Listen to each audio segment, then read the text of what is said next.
Adam 10 understands something that most struggling producers don't. You don't need more sounds.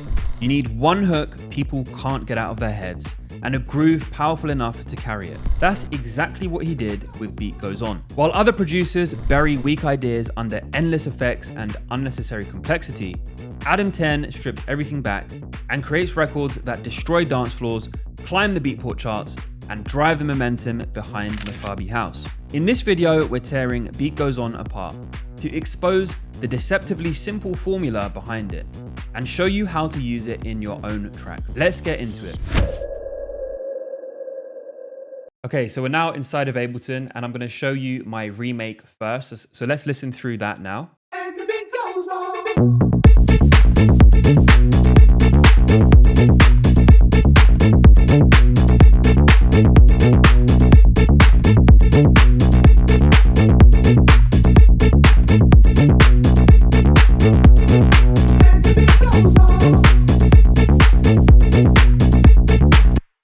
And so on and so forth. So as you can hear, I've got it very close to the original. And let's start with the sample that he uses here. So I've got this track from The Whispers called The Beat Goes On. Shout out to you if you played GTA Vice City. That's where I know this track from. So let's play the sample.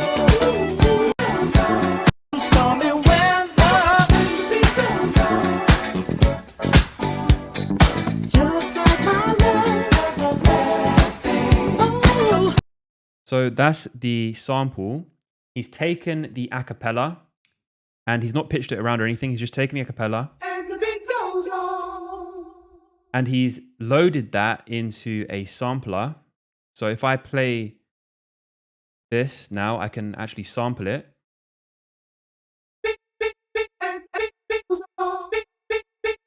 And he specifically uses this chop here. I've added a fade out and fade in, so it's not clipping. And he plays that in this pattern.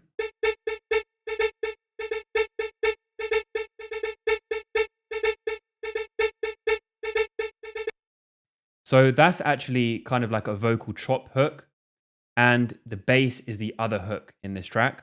So the bass is like an acid sounding bass line. Let's play the bass line here.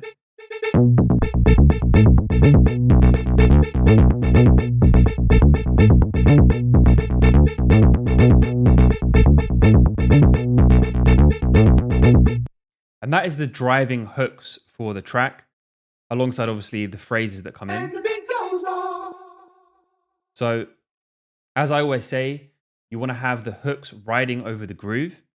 In this case, the one aspect of the groove, which is the bass line, is actually functioning as a hook as well. This is very common when you have an acid bass line. So let's actually look at the sound design for the bass first and foremost. So we have this wave here. I think this is a variation of a square wave. I've changed the wavetable position. I've added some PWM to actually change the sound of it a little bit as well. I've got a sub in the lower frequencies, and we have this MG low 24 filter that is sent to. Envelope 1 looks like this. Very common envelope shape, and envelope 2 looks like this, and it's applied to the cutoff. And then aside from that, we have some distortion. And we have sent it to drum bus and sidechain to the kick. So very simple sound actually overall. But the main interest from the sound is from this automation. So if I play the automation.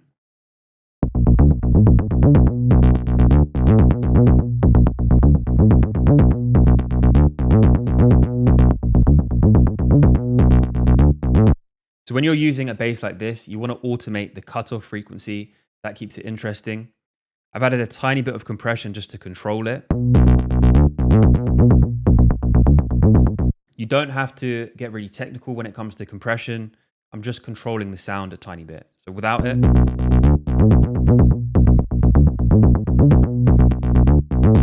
It's very subtle, but it sounds like it's gripping the sound. It's keeping it nice and controlled, not allowing it to just expand too much. So with compression, I don't overthink that. I'm just using it to control the sounds. And I like using the glue compressor that comes with Ableton.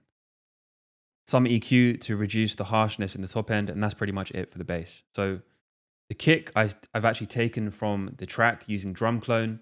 You can use drum clone to actually just get the kick directly from the track. I use drum clone now all the time. And so I know it's a strong kick drum. It's going to work in the club. It's going to be compatible across different sound systems.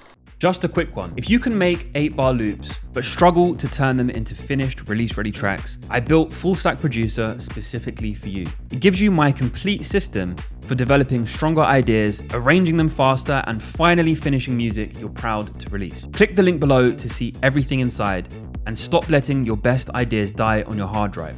Now, back to the breakdown. When I play it with the bass line, it works very well.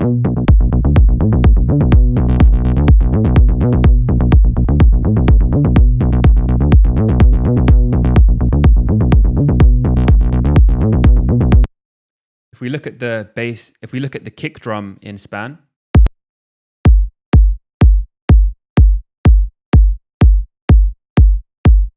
it's got a clear fundamental there. And if we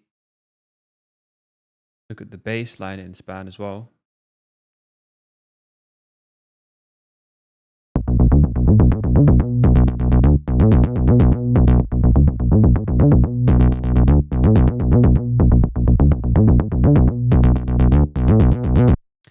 we can see that the bass line is reacting quite strongly to the kick.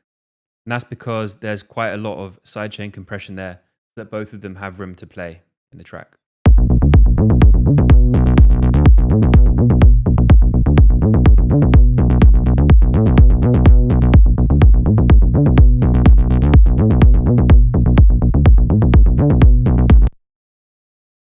So I think this track is in B minor.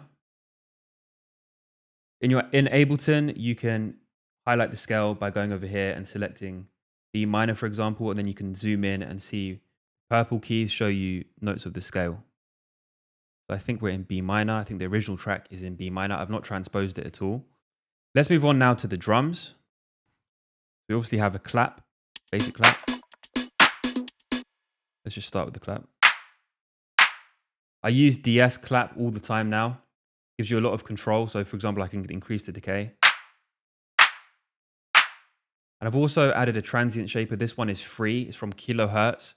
You can get a massive plugin suite for free from them. And I've noticed Adam 10's drums are quite punchy. I think he uses a bit of transient shaping on his drums to make them slap a bit harder. But you don't want to overdo this because then it will sound a bit too harsh and it won't be very pleasant. So you want to add a bit of transient to the clap, for example. And then leave that. And then I've duplicated it with a clap loop. To make it sound wider, you can add a delay. Microsecond delay. Or millisecond delay. By doing this.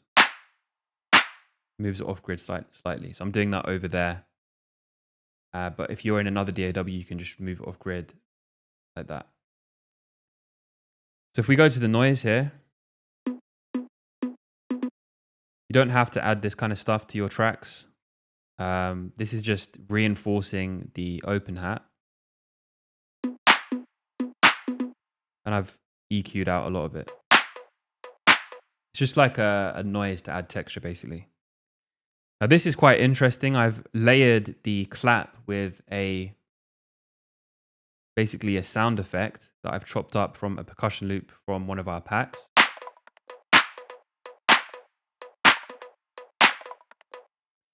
So the original sounds like this.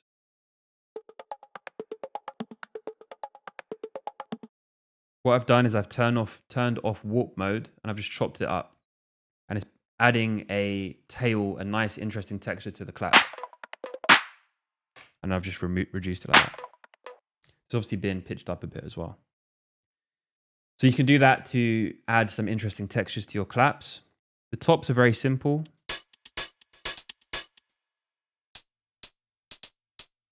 Just a 606 hi-hat. I think this is the exact one that he uses in the track. And if you're in Ableton, you can find that by going over here and then selecting 606 core kit. We have then some loops from our packs. Sent to some reverb here. And some other high-end loops as well. Let's listen to the drums on their own now with the bass. In terms of the reverb, I like to add a shimmer reverb. I listened closely to the one he was using. You can just go in here, make sure you're sending it to the same reverb when it comes to your drums and other instruments. Then it sounds like everything is in the same room, and that helps the mix to be sounding more glued together. So I've just sent it all to a hybrid reverb here.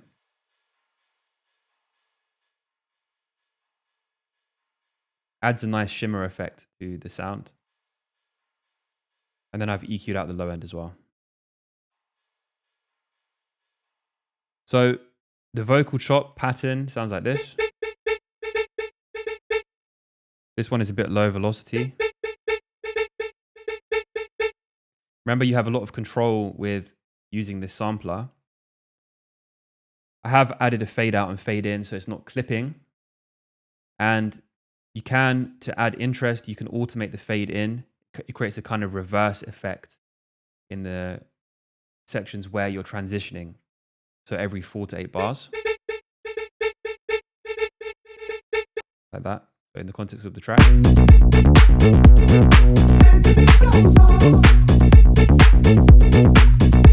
It obviously brings in this vocal hook at various points. You can sidechain that. I've not sent it to the kit.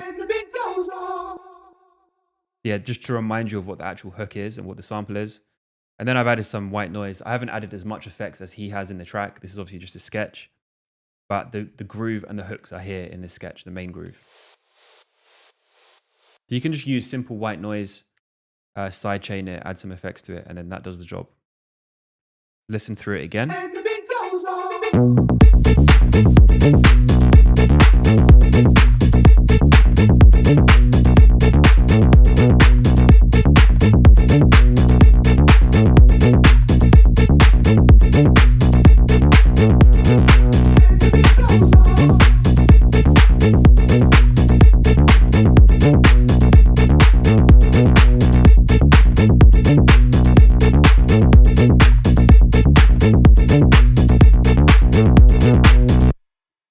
So as you can hear, it's a solid idea. Currently, I think it's in the top 10 on Beatport. So this sound is useful for you to know and learn from. You can go ahead and recreate this bass sound in your version of Serum. And make sure you check out the free Vault, which has free samples in there, free resources to help you level up your production. If you want me to add this bass line to the free Vault, then leave a comment. This bass sound, sorry, to the free Vault, then leave a comment. And also make sure you check out the new Full Stack Producer course, where you'll easily be able to finish your track ideas and have clarity on what matters when it comes to finishing your music. It's going to make a massive transformation in how you approach music production. So with that being said, hopefully you enjoyed this video, and I will see you again soon for the next one.